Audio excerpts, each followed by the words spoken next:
Welcome to lowerbloodpressurefoods.com. I'm Rick Henderson, your home chef. You know, one of the things that's really important in managing your blood pressure is how much bread that you take and ingest. I don't know if you've read a label lately, but on average, a slice of half-decent bread is about 140 milligrams of sodium. So that means 2 slices, which you need to make a full sandwich, is already 280 out of what shouldn't be more than 400 milligrams of sodium without putting any spread on it or without putting anything in it like a lunch meat. So Tuscan bread is really great for those of you who are in the high blood pressure club. You know, it doesn't use salt. It's hearty, so it can stand up to a lot of bold flavors. So there's 2 stages that you have to do when you're making Tuscan bread.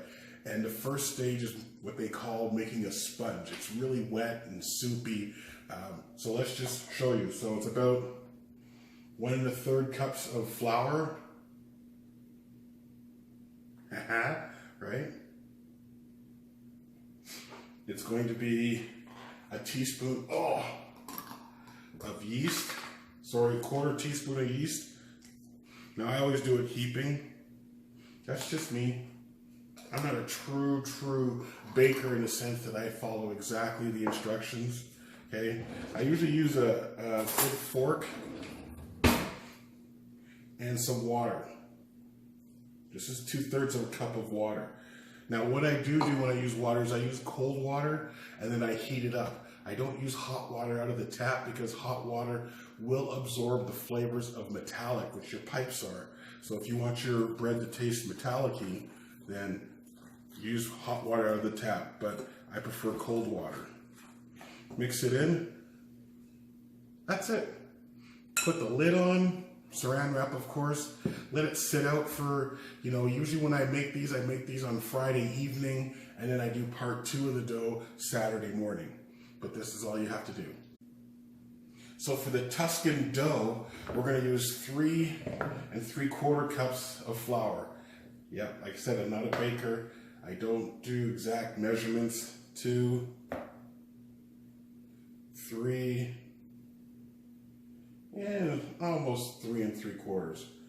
All right, we got that. It's a 1.25 tablespoons of yeast. So I got my tablespoon. Basically, I think that's 1 1/4, give or take. It's just how I roll.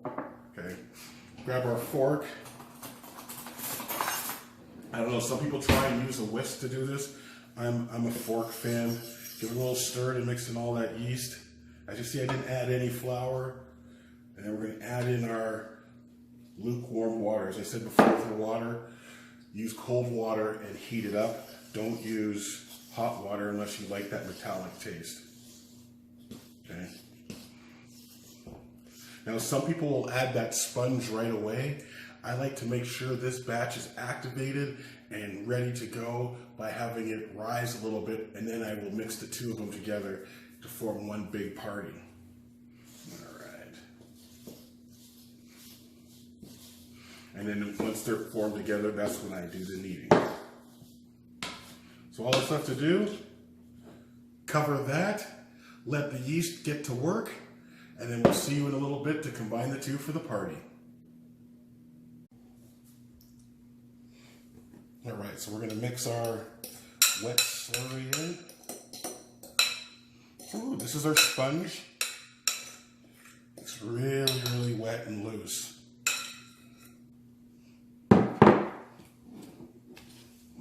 We just mix it in together. So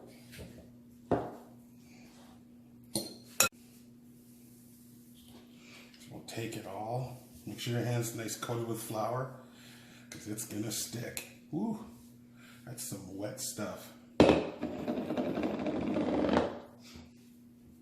just gonna re-knead it. Some people, what they do is they'll start this right from the beginning. I like to do it this way. It's just my own personal preference. It's a little messy, but I like messy because once it gets going, it's fantastic.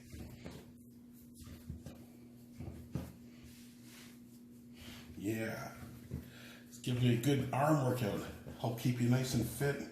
Get rid of those flabs on the arms if you can by just kneading dough. Unfortunately, you know, too much bread and it all goes to the midsection. So it's just coming along nicely. A little bit sticky on my hands. And then it's going to go back into the bowl. We're going to cover it with a wet towel, and then we're going to let it rise again. We're going to do this a couple times, but this time it's going to sit like that, nice, for about an hour. So our bread is rising nicely. We'll take our pans, put a little olive oil in there. And all we have to do is we have to grease the pan. So I take some paper towel, right, fold it up, grease that pan, get it all around. This just helps it when it's time to release it from its pan. This one has a little bit of oil in there already. Depending on what kind of pan you use will affect the bread. So I have one that's glass and I have another one that's non-stick metal. And if you look over here, ooh, doesn't that look nice? So I'm just going to give that a quick knead with some flour. A little bit more flour. Remember, you can use your fingers to spread it around. Also get it on your finger so that when you pull it out, it doesn't stick to you. All right. Oh, that looks nice. I'm just going to give this another quick knead. If you go to my Instagram, you can see a whole video just of me kneading this dough for about 2 minutes straight. You're supposed to knead it for 10, but you know, if you knead it for 10, who wants to really watch that for 10? All right, so we're gonna tuck that under. Grab my knife, cut that in half. And then we're just gonna form it nicely, and then that's gonna finish rising in there, and we'll end up with 2 nice juicy loaves of bread. All right, just use your fingers, spread it out. I don't know if you're like me, but I like mine dimpled, so that's why I do it this way. These are gonna rest. We're gonna recover it with our damp cloth and come back in about 2 hours and get these in the oven. So we preheated the oven to 450, put the dough in after it finished rising for an hour and a half. It cooks at 450 for 15 minutes, and then we turn the temperature down to 400 for another 10. So let's see what we got here.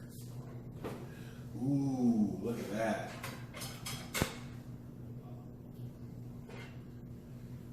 Nice golden brown, just the way we want it to be.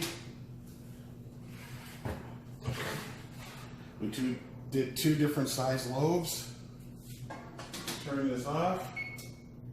Now hopefully we greased the pans well, and the loaf should just be able to plop out and cool. Ta-da!